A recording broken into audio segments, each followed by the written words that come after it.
Hi అండి. అందరికీ నమస్కారం. Welcome to my channel. ఈ వీడియోలో ఏపీ ఉద్యోగులకు మరో గుడ్ న్యూస్ అండి. సంచలన ఆదేశాలు జారీ, ఒక్కొక్కటిగా హామీలు అమలు. దీనికి సంబంధించిన పూర్తి వివరాలు వీడియోలో తెలుసుకుందాము. వీడియో అయితే ఎక్కడ గాని స్కిప్ చేయకుండా ఎండ్ వరకు చూసేయండి. అప్పుడే ఇన్ఫర్మేషన్ పూర్తిగా అర్థమవుతుంది. అలాగే వీడియో చూస్తున్న ప్రతి ఒక్కరు వీడియోకి లైక్ చేయండి ఫ్రెండ్స్. ఈ వీడియోని తోటి ఉద్యోగ పెన్షన్ మిత్రులతో అయితే షేర్ చేయండి. కొత్తగా మన ఛానల్ చూస్తున్నవారు ఇంకా ఎవరైనా సబ్స్క్రైబ్ చేసుకున్నట్లయితే వెంటనే మన ఛానల్‌ని సబ్స్క్రైబ్ చేసుకోండి. సో, దీని ద్వారా నేను చేసే ప్రతి ఒక్క వీడియో మీ వరకు రీచ్ అవుతుంది. ఇక ఆలస్యం చేయకుండా వివరాల్లోకైతే వెళ్ళిపోదాము. ఫ్రెండ్స్ ఇక విషయానికొచ్చినట్లయితే ఆంధ్రప్రదేశ్ రాష్ట్ర ప్రభుత్వ ఉద్యోగులకు మరో శుభవార్త, సంచలన ఆదేశాలు జారీ. ఆంధ్రప్రదేశ్ రాష్ట్ర ప్రభుత్వ ఉద్యోగులకు ముఖ్యంగా పదవీ విరమణ పొందిన వారికి ఇది నిజంగా ఒక సంతోషకరమైన వార్త.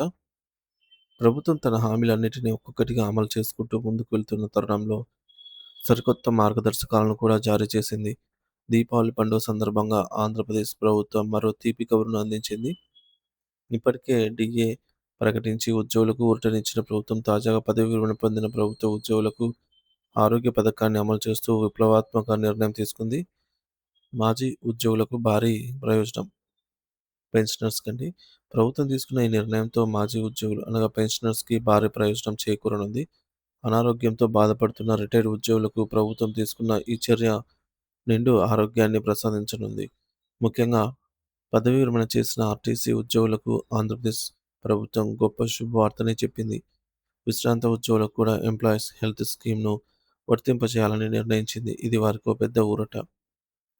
ఈహెచ్ఎస్ వర్తింపు వివరాలు ఎప్పటి నుండి అంటే 2022 జనవరి 1 తేదీ తర్వాత రిటైర్మెంట్ పొందిన వారందరికీ కూడా ఈ పథకాన్నయితే వర్తింపచేయనున్నారు. జీవితాంతం ఉచిత చికిత్స. ఒకసారి ప్రీమియం చెల్లిస్తే వారికి జీవితాంతం ఉచిత వైద్య చికిత్స అందించాలని ప్రభుత్వం నిర్ణయించింది. ఇది నిజంగా ఒక అద్భుతమైన ప్రయోజనం. కుటుంబానికి కూడా వర్తింపు. అంతేకాకుండా విశ్రాంత ఉద్యోగి భార్యకు లేదా భర్తకు కూడా ఉచిత వైద్యం అందించాలని ప్రభుత్వం నిర్ణయించడం విశేషం. ఇది కుటుంబాలకు మరింత ఆర్థిక భద్రతనైతే కల్పిస్తుంది. ఆర్టీసీ ఆసుపత్రులలో కూడా సేవలు. ఆర్టీసీ ఆసుపత్రులలో కూడా ఉచిత వైద్యం, మందులు అందించాలని ప్రభుత్వం ఆదేశాలు జారీ చేసింది. ఇది ఆర్టీసీ ఉద్యోగులకు సొంత సంస్థ ద్వారానే మెరుగైన వైద్య సేవ అందేలాగా చూస్తుంది. ఈహెచ్ఎస్ పథకం అమలు కోసం ఖర్చు వివరాలు. ఆర్టీసీ విశ్రాంత ఉద్యోగులకు ఈహెచ్ఎస్ పథకం అమలు కోసం అయ్యే ఖర్చు వివరాలను కూడా ప్రభుత్వం తన ఆదేశాల్లో స్పష్టంగా పేర్కొంది. సూపరింటెండెంట్ కేటగిరీ వరకు రూ. 38,572 ప్రీమియం చెల్లించాలి. అసిస్టెంట్ మేనేజర్ ఆపై ర్యాంకు ఉన్నవారికి రూ. 51,429 ప్రీమియం చెల్లించాలని ప్రభుత్వం ఆర్టీసీ అధికారులకు సూచించింది. ఆర్టీసీ ఆసుపత్రుల సిఫార్సుల మేరకు ఎంప్లాయీస్ హెల్త్ స్కీమ్ కింది ప్యానెల్‌లోని ఆసుపత్రులలో కూడా పదవీ విరమణ పొందిన ఆర్టీసీ ఉద్యోగులకు మరియు వారి భాగస్వామికి చికిత్స అందించనున్నట్లుగా ప్రభుత్వం వెల్లడించింది. ప్రస్తుతం ఆర్టీసీలో రెగ్యులర్ ఉద్యోగులకు ఉన్న రీయింబర్స్‌మెంట్ సౌకర్యాన్ని రిటైర్డ్ ఉద్యోగులకు కూడా ప్రభుత్వం కల్పించింది. రిటైర్డ్ ఉద్యోగులకు ఊపిరిపోసిన నిర్ణయం. ప్రభుత్వం తీసుకున్న ఈ నిర్ణయంతో దీర్ఘకాలిక వ్యాధులు మరియు ఆరోగ్య సమస్యలతో బాధపడుతున్న రిటైర్మెంట్ పొందిన ఉద్యోగులకు నిజంగానే ఊపిరిపోసినట్లయింది. అనేక ఏళ్లుగా ఎదురుచూస్తున్న ఈ ప్రయోజనం తమకు లభించడం పట్ల ఉద్యోగులు ఆనందం వ్యక్తం చేస్తున్నారు.